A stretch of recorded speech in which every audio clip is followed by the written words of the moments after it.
Hi, it's Jerry again. I have a story I remembered. Incident happened in the shop here. I was working on a Dune cycle, which is a three wheel machine, had about an 8 horse Briggs and Stratton engine in it, and I had the head off and I'm doing some stuff. I had already put an English Amel carburetor on it and my special two-stage tuned sinus exhaust. I can explain that later on. There's no glass in it, and the harder you get on it, the quieter it becomes. Anything we've ever put that exhaust on, 2-stroke, 4-stroke. I've built some for flat bottoms in cars, and anything. They actually produce more horsepower at the rear wheel. They're quieter than stock, and they get 25% better mileage because they have such a strong positive wave. You're trapping fuel you normally would just bleed out the pipe.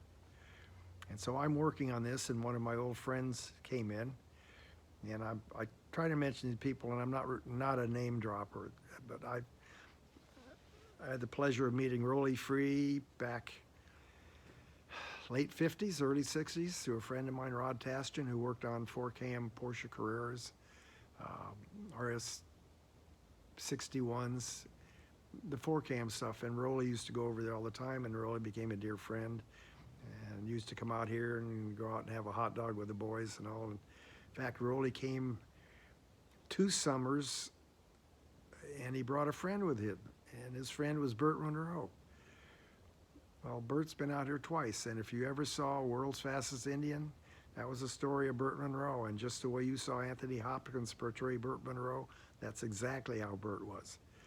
And Rollie was quite knowledgeable. He actually was an Indian motorcycle dealer years before, and he was actually a wrench for a factory rider, Ed Kretz Sr., who was, these guys are going way back. I mean, we're talking the 40s and early 50s. And anyway, Rollie walked in when I'm working on this Dune cycle, and he looked at me and he said, "You want to make that thing really run?"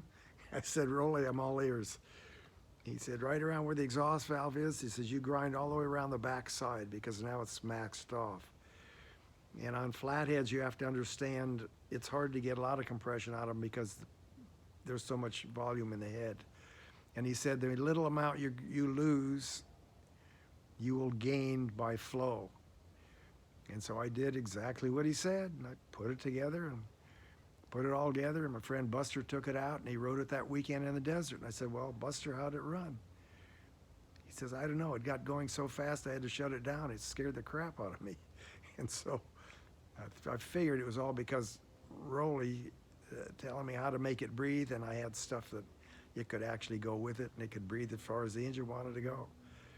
So subtle little things can make a huge difference. And people, they always think you have to do something gigantic. It's not true. Just make everything work together. We'll get into talking about how to make things flow better and get more bang for your buck, especially in 2-strokes without lessening the power band. You can keep the power and have power, so you basically can get your cake and eat it too. Talk to you later. Bye.